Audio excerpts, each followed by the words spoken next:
So today is Sunday, the 25th of January. I have just tried to upload the latest blog for the work I'm doing out here in Zambia. Unfortunately, en route to the internet cafe, the bottle of water had my bag bust and it soaked my laptop. So at the moment I'm doing my best to dry it out. Hopefully it's recoverable. If it's not, it's going to lead to some major logistical issues when it comes to keeping the UK updated on the work I'm doing and uploading the video blogs, as well as all the administrative work I've got between my work at the law practice and getting the NGO status for Africa and the Ball out here in Zambia. But fingers crossed, it works. Today, or should I say last night, they officially announced the results of the presidential by-elections. Edgar C. Lungo won. He is the leader of the Patriotic Front, the PF. He was leading through all the constituencies that had released their election results over the past week. He was leading, but the UPND, the other leading party, was quite close behind him, but it looks like PF won. There was an inauguration ceremony this morning, 10 AM. Last night I was lying in bed reading and all I heard was the streets come alive, just fireworks going off, people singing, people shouting, and that's how I knew the results had been released. And I didn't need to get up to know what was Edgar Lungo because everybody was chanting his name. But I'm going to currently get back to trying to salvage my laptop. I'm also putting together all the documents that I need to start the application for the NGO registration for Africa and the Ball, getting together the constitution, as well as a number of other documents, but I'll keep you all updated. So it looks like my laptop might be okay. I've been testing it all day and I've had no issues so far, so hopefully I'll get the next blog up very soon. It should be, actually, the way it will work out, it will be a previous blog, so if you're watching this, it will work out. I also wanted to make special mention of this. I found a wee secret message in my case from my flatmate back home, Danny. He's not leaving my side. Today is the 27th of January. It's Tuesday evening. So far this week I've begun work on the requirements I need to fulfil in order to register Africa and the Ball as a non-governmental organisation within Zambia.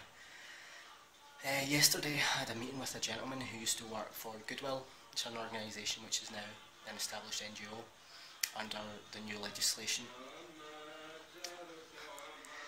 My neighbour's singing.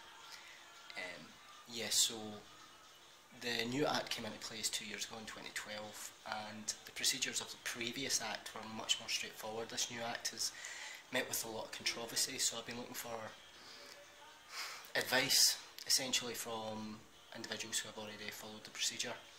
Now, I am currently in the process of arranging an appointment with the Minister for Youth, Sport and Child Development, as we require a recommendation from that ministry in order to proceed with our application.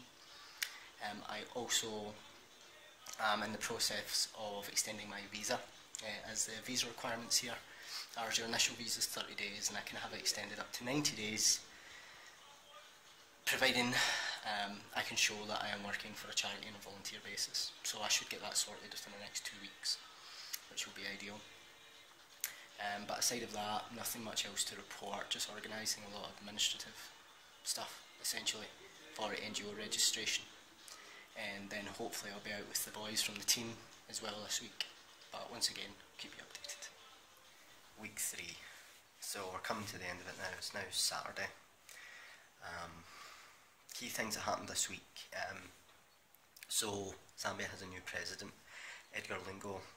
The result, as I mentioned previously, was announced on the Saturday night last week. And they wasted no time in getting him inaugurated. He was inaugurated at 10 AM on Sunday morning at Hero Stadium.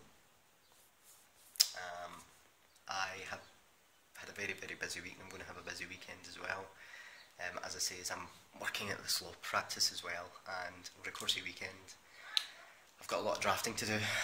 For those of you who are of illegal persuasion. Over the weekend I have to write a writ of summons, a list of authorities, statement of demand, heads of argument, and I'm also doing research for a test case on employment rights. In the UK there's a responsibility on all employers that when they terminate someone's contract they have to provide reasons. Whereas in Zambia there's precedent from the 80s I think that established that they don't have an obligation. It's almost as if the old servant-master relationship is still used as a model for the unemployment contract. So anyway, I'll be doing research on hopefully putting forward a test case that will cast down that precedent, which is quite engaging, quite interesting, but it's also using up a lot of my time. Most of the week we've had no power and no water. That is not just here in Kalingalinga, but it's also in Woodlands where the law practice is.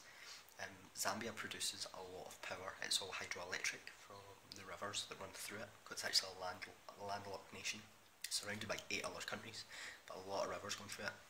They have enough power, they produce enough power for themselves, but they sell a lot of it off, which means there's a deficit, which is why you get such regular power cuts. There's a power cut right now, so I'm not able to charge anything. Also no water, but thankfully we store a lot of water, so when we do have it we fill up a lot of bottles and buckets and things like that, so we still have access to it. Next week I'm going to be going to the NGO registration board and picking up an application, paying the fee, and then starting that off.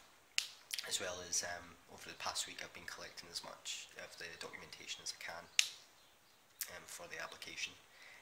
On Tuesday I'll also be going to immigration to extend my visa. I have the documents I need just now, because my visa is valid till mid-February, but I'm planning to extend it to mid-April and then pay an additional fee to cover me through till May when I complete my time here. But apart from that, there's not much else going on. It says I've been buried in paperwork. Hopefully next week will be a little bit more interesting. So I've managed to get some footage of the team playing, which I'll add on the end of this podcast. It's actually very, very early morning here. Felt like I could have done with a big jug of water poured over me just to get me out of bed, but I'm going out to watch the team play again today. They're in a tournament just now that they play in the off-season, the new season with Super Amateur League, which is essentially 4th Division, starts in March, so we're going to be going through the registration for that soon as well. I've also got some footage of what the rain's like here. This is this time of year is the rainy season for Zambia, and it just erupts really quickly. It just comes on so fast and it's so heavy. Like, we have leaks here as well, so I need to be careful when I put my electrical equipment in, because I've now narrowed down where the leaks come from so I can keep my stuff nice and dry. But I hope you have a look at the footage of the team playing, as well as exactly the kind of weather that I get caught in quite regularly here.